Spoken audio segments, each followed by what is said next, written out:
Okay, I think we're going to go ahead and get things going with the presentation while you guys make your way to the tables and such. Thank you all for coming back, moving right along through the process, and really happy with the progress you guys have made so far. Our agenda tonight is to follow up on some questions and updated information regarding the project. We're going to have a couple small group exercises, a little bit different than what you guys have done already. To help you evaluate the options, all four options that you have right now. We want to basically select, our next meeting is actually next week, and we're going to be working to select options. You are going to be working to select options for the public information session. That's actually a week and a day. It's just next week, so it's a pretty quick turnaround on that. And then just discuss a little bit about the format for that public info session and how we're going to have all that working. So here we are in our calendar looking at it. We're on meeting 4 right now. We've got a public info session that is, like I said, it's on the 30th. It's the day before Halloween. It's my son's birthday. But and then after the public info session, we'll have 2 more meetings before we finalize things up and bring a recommendation to the board in February. So some of just a recap on the objectives and some of the ground rules. Is always good just to cover these to make sure that we're all looking and focused on the same thing. So we are here to provide capacity relief for Pleasant Plains Elementary. That's our main objective here. Also, while doing that, support diversity among schools that reflects the community and the school system, and to create viable and successful boundaries to effectively utilize available capacity at adjacent schools. So there is some space available primarily at Hampton Elementary, and it is adjacent to Pleasant Plains, and so that's what you guys have been looking at, primarily making some adjustments between those 2 schools, but also looking at Halstead as well as part of this. Other considerations are the rules to follow, and these are based on board directives. It's called Rule 1280. They are to make efficient use of capacity in affected schools and maintain and increase the diversity of schools to reflect the diversity of the region and the school system. Other things to think about and consider as you look at evaluating the viability of moving a line one way or the other is to maintain the continuity of neighborhoods, look at the impact of transportation and pedestrian patterns on students, minimize the number of times any individual students are reassigned, look at long-term enrollment and capacity trends and future capital plans. Be mindful of the feeder patterns and the local, how the middle and high schools are coming to play here. And as we've said all the time, we're not really looking at middle and high schools, and middle and high school boundaries aren't a part of our scope. It's something that none of this work is going to impact where students go to middle or high school, but we're looking at how the elementaries play into and feed into those buildings.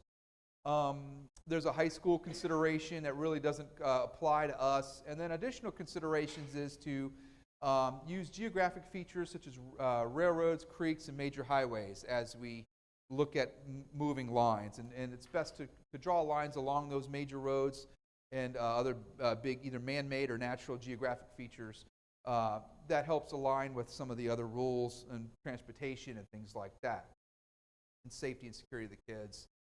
So from some follow-ups to meeting 3, there was a question about, we've talked a lot about transportation, and some of these areas are really close to Pleasant Plains or Halstead, but a lot of these areas are being considered to move to Hampton. And so the transportation office really took a look at some of these planning blocks that have been in flux and moving around and different options, and they drove the areas to see what the transportation distance is, to give you guys a better gauge on the impact of transportation.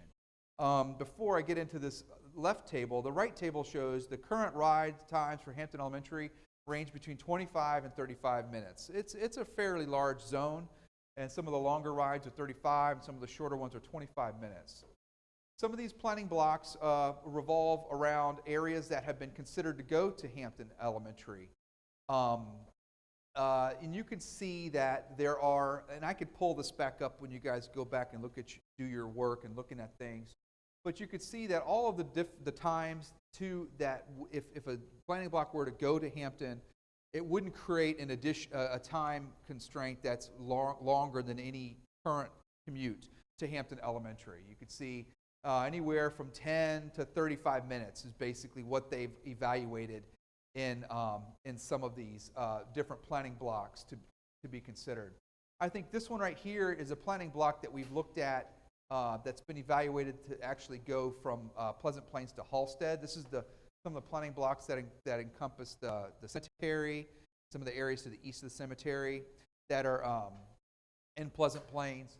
And one thing to note with that is that they said that that this would actually, if there have been options as you've considered sending that to Halstead, and the transportation said that those 3 planning blocks only have like 1 student in them. And so if that were to be moved to Halstead, then it would actually create the need for an additional transportation or an additional bus potentially to help try to pick that student up and take them to school. So that's something that they wanted to relay to you guys. But all these other ones are basically either in the northeastern section of Pleasant Plains or the southwestern area of Pleasant Plains that's just to the west of Halstead. There was also a question about the daycare, and so there is a daycare located at Loch Raven United Methodist Church here. This is Loch Raven Boulevard, and Halstead sits like right over in this area, and it's just on the other side of the main road, on the sort of southwest corner of our study area.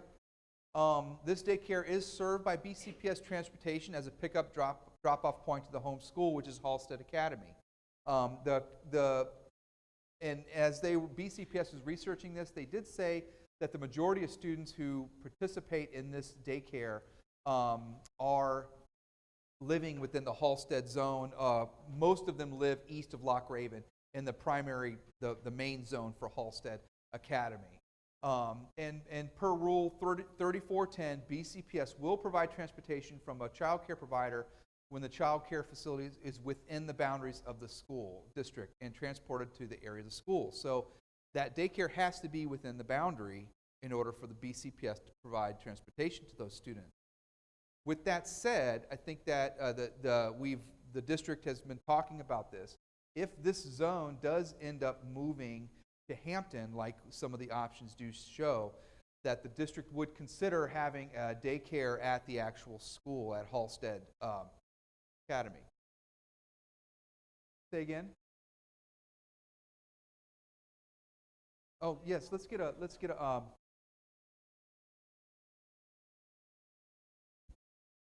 Yeah, we certainly have options. We could look to have an on-site before and after care, and we can also work with the daycare that's there to provide transportation. So we understand that those are possibilities that we would consider to still be able to have our students access the daycare if a change is made. Okay, yeah, and so if this daycare does move out of Halstead, there are other options so that to ensure that the community and the families in the Halstead community will still have a daycare option. That's basically the takeaway from this slide. You had asked to create additional option, and one of that option was to look at having Halstead follow major roads here to block it off. And I mentioned at the last meeting that we had looked at this when we started developing our options at the very beginning of this process, because it does look very logical. It follows major roads. It seems like a very ideal shape for Halstead Academy. But I had mentioned at the time that I felt like we had not brought that to you because it created a big imbalance and put too many kids in Halstead. So we ran the numbers, and I have a table here to show you, but we didn't bring it back as a formal option 5 because we felt like it was just something that was too far, taking you too far away from your objectives, and it would just really negatively impact Halstead. If you look at the utilization, and moving that area, if this area were to be Halstead Academy, Halstead would be operating at 113% utilization, which is just taking things in the wrong direction from trying to provide relief. We would be accomplishing giving Pleasant Plains capacity relief, but in turn we would be creating a problem at Halstead and an overcrowding situation. So it was something that we didn't bring to you as a formal option 5. for those reasons, but we did want to share with you the numbers to show you could see what the numbers look like. And again, this is looking at the September 30th, 2018 numbers, knowing that enrollment has gone up in all these schools, so that utilization would even be. Okay. Yeah, so last year's numbers, and knowing that enrollment has gone up at all three of these buildings, it would be much higher than 113%. So that was something that we wanted to follow up with you on this, and just the rationale for why we didn't bring it back, because it just didn't seem to be a viable option. Although, you had talked about this being a walkable area and such, the pros and cons and the advantages and limitations of everything really, the utilization and the overcrowding that it would create really kind of negates that as being a viable option. So we are bringing the 4 draft options that you previously looked at back to you this evening. We want you to remember that everything is still draft. Nothing's written in stone. We could still make changes to the maps. We're really focused on trying to identify a series of maps that we can take to the public next week, and to get some input from the public and get some feedback from them regarding whatever series of maps you want to take to the public. In the past, we have taken, it's usually, I think in the last couple of processes, we've taken 4 maps to the public. So you guys, if you want to, if you see fit, we could take all 4, or if you decide that you feel like there's one of these 4, or however many you think are non-starters out the gate, you can decide to take a fewer number of options. It's really up to you guys on what you would like to do with that. You have your packets. Everybody should have picked up their materials. You have them in your binders.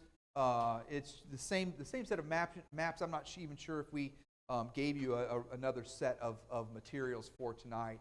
And we have the interactive map, and then all of this material is available online, so the public can download any materials. If you go to bcps.org, you'll see there's a boundary change section there, and you can look at Pleasant Plains to download that information. I wanted to just give a quick review of the options, and then we're going to let you guys do some of your little group work here. So looking at option 1 here, you can see Pleasant Plains is right here. Pleasant Plains in option 1 loses a couple of sections here to Halstead. This section right here of Pleasant Plains gets fed into Hampton, as well as this region right here. This gets fed into Hampton. I think I said Halstead. This goes into Hampton, and this goes into Hampton from Pleasant Plains. So Halstead picks up a couple, and then Hampton Elementary picks up a few. This does provide the greatest amount of relief to Pleasant Plains Elementary, and does provide an increased demographic diversity at Hampton Elementary. The feeder patterns do align pretty well for Halstead Academy and Pleasant Plains Elementary. This does, adding students into Halstead Academy does put Halstead at 100% utilization using the September 2018 numbers. And like we said last meeting, the numbers have gone up at all 3 elementaries. And so Halstead would be over 100% if this were to be implemented as of this year. Hampton Elementary does, though, feed into 4 different middle schools, and I think that's, is it not correct? Is it 3 elementary schools? Okay. Is that option 1 they would. an option?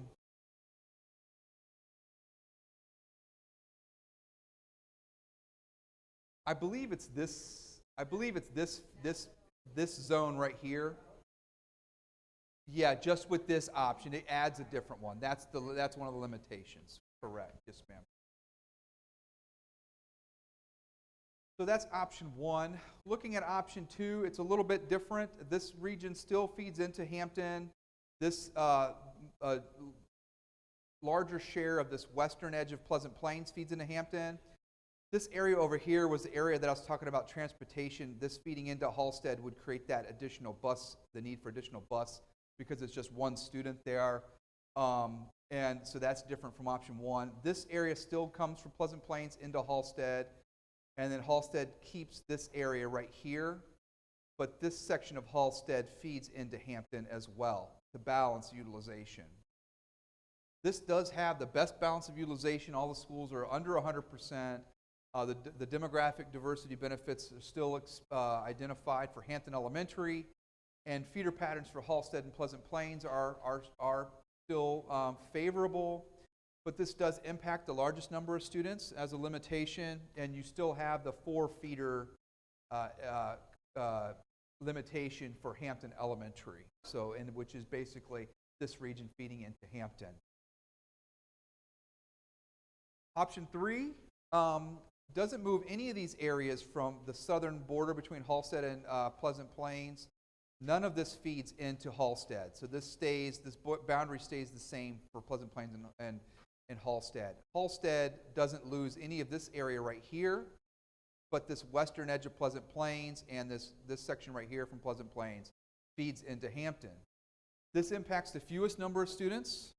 It does have the demographic benefits for Hampton, and Hampton's demographic, the percent minority, it does improve for Hampton in this. You still have the feeder patterns advantages and limitations carry over for this option as well. This does put Pleasant Plains still over 100%, and that Pleasant Plains is at 104%. Again, looking at 2018 numbers as what we've been working with, so that number is definitely higher than 104 using current enrollment numbers that we have shared with you last meeting. And then the fourth option takes a little smaller section from Pleasant Plains to Halstead here. This area right here that's been moved and all 3 other options stays in Pleasant Plains. And then this region right here feeds from Halstead into Hampton, as well as this western area. I think this area moves to Hampton in every single option, this western section of Pleasant Plains, given its location. You still have the demographic diversity benefits for Hampton Elementary and the feeder pattern, the favorable elementary to middle school feeder patterns for Halstead. Hampton Elementary feeds into 3 different middle schools, but it's not 4 in this option. And this does have Pleasant Plains still over 100%, so that's a limitation for this option, in that Pleasant Plains doesn't have as much capacity relief as some of the other options. You guys have any other questions or anything you want to add to these advantages and limitations that we've identified? I know you guys have looked at these quite a bit. So what we want to do is we want to do a little bit different of an exercise tonight. You'll see you have some stickers. You have the green, yellow, and red stickers here. And then there's also an 11 by 17 sheet of paper to accompany that. What we want you to do is just identify some of these and really evaluate these as it relates to the objectives and consideration. So what we want you to do is evaluate each option and then look at each of the considerations. And really for option 1, look at efficient use of capacity in affected schools. And then have a group discussion about that and determine whether you would put a green, yellow, or red sticker on that. So green would mean that it's definitely on the higher side of adhering to that consideration. Yellow is just more relief, but maybe not as much as it could. And then red would be poor, that it does not. Of the 3 scales, it's on the lesser side of adhering to that consideration. And you'll go through. I would probably recommend starting at option 1 and then just going down the list and figuring out you want to put a red, green, or yellow sticker on that, and then move to the next option. And then when this is done, we'll see how the stickers look and see if there's any consensus among the groups. And this can just kind of help inform you on how the options adhere to those considerations. We'd like you to assign a recorder and a reporter in each group. A recorder listens and writes group comments. The reporter will read the comments. Somebody will report out, and then discuss any findings with the results of your exercise, talking about the strengths and limitations of the options, or any concerns, and then if there are any new options that you think of as you work through the process. You guys have any questions about that exercise? Okay, so we'll go ahead and give you some time to work on this, and I'll regroup with you here in a little bit.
Okay, guys. Oh, that's loud right now. So why don't we have you guys know you've been ready for a little bit. Let's go ahead and have you guys discuss some of your findings, some of your thoughts with the exercise.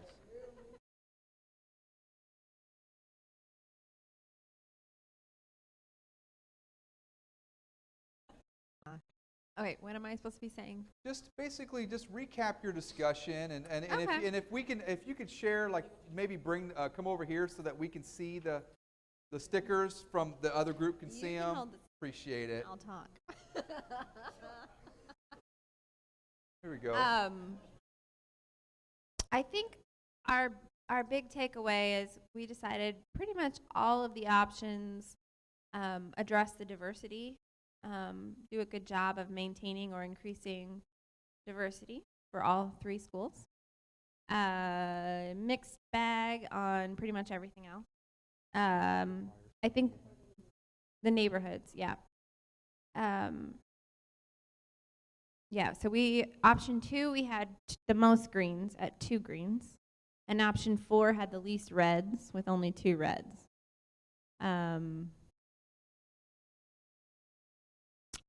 Yeah. You have red. No perfect options, I guess is what we sort of determined. Everything, you address one issue, but then, there's another issue that arises.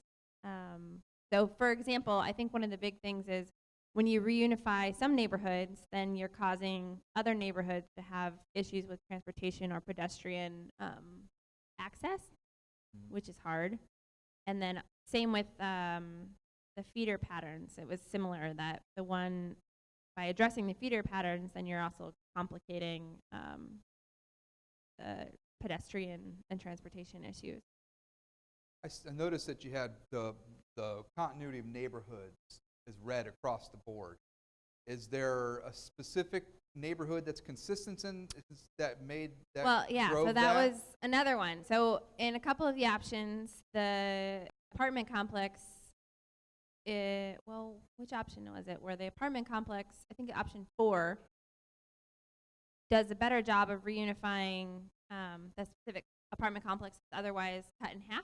Mm-hmm. But then it does less good option of the Halsted and Pleasant Plains for feeder or for pedestrian pattern. So a lot of that's related to that Halsted Pleasant Plains line, and yeah. So I think it's like, oh, we fixed this problem, but then if you look, it's a super jagged line for Halsted and Pleasant Plains which to the current east. line. The current line is really a lot of the adjustments, that have and haven't been made. A lot of that may be in reference to the current boundary line between Pleasant Plains. Right. We were trying to kind of look at what is it now and then how would it change. And something has to change because you can't absorb that many students to Hampton. But yeah. Yeah, and Mixed bag. Yeah, I think what you're seeing is that no plan is perfect, and this is not going to resolve all the overcrowding in the region. I think that your stickers indicate that and validate some of that we've been tackled with and some understanding through the process. Yeah, I think if we had to put forth 2, it looks like our consensus was option 2 and option 4 are maybe the least hairy. Mm-hmm. Okay. Well, thank you. Thank you very much. We'll save that. Thank you. Let's see. Let's go to the blue group. Who wants to speak at the blue group?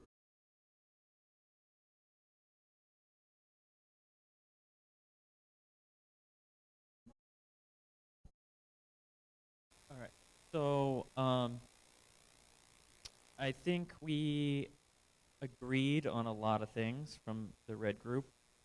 I think our consensus was that option 1 was in the least interest of all the schools, primarily because it seems like it just moves overcrowding from Pleasant Plains to Halsted. A lot of I think option 2, 3, and 4 do a little bit better job with keeping the communities together.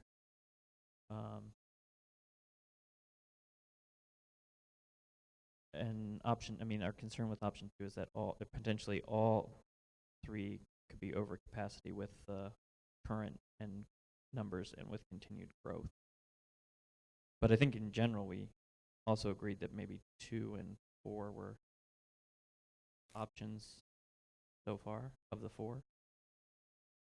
Okay, yeah. I see you have a couple half moons there. You guys got creative with your colors. You put another little mix in there, so that's fine.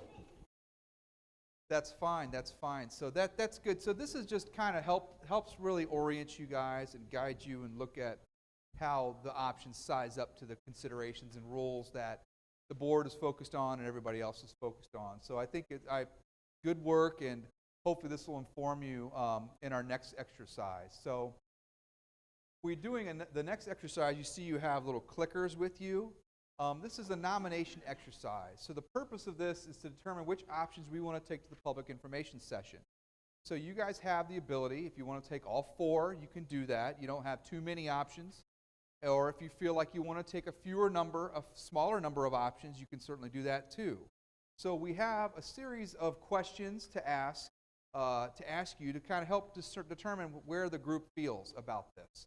The first question that we have is going to ask you, do you want to take all of them? And if the majority says yes, then we will take all 4 options to the public to get some input.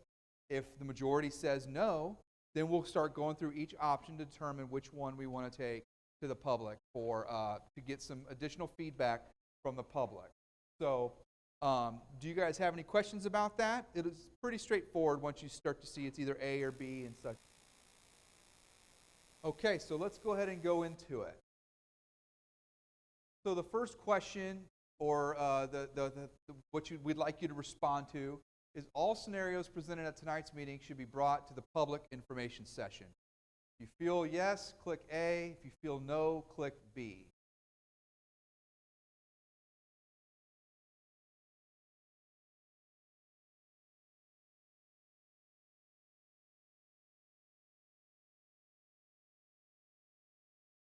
Okay, so all the votes have been cast, we could see. Okay, so majority of you,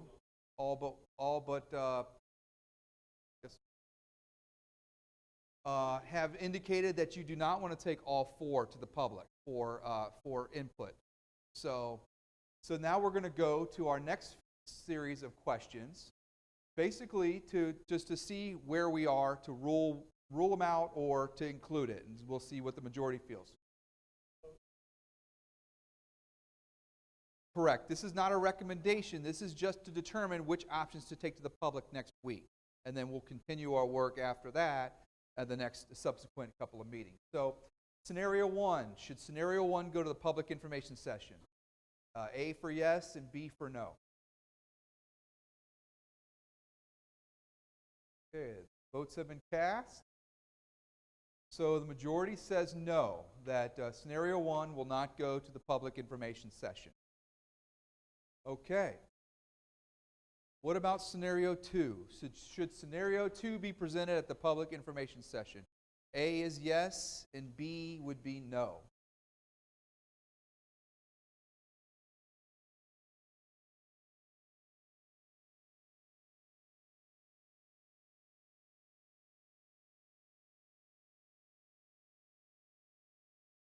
Okay.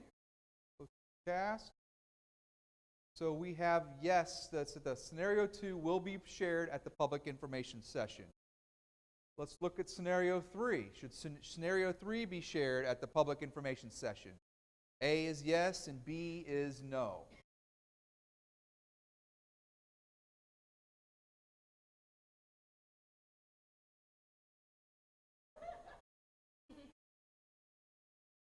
You can take your time and no problem.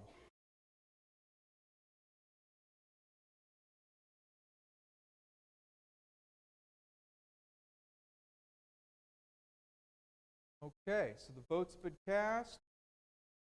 Oh, this was a close one. But the majority did say that yes, scenario 3 will be shared at the public information session. Okay? So now we have 2 and 3 that are going forward. The last one is the question about option 4, scenario 4. Should scenario 4 be shared at the public information session? A is yes and B is no.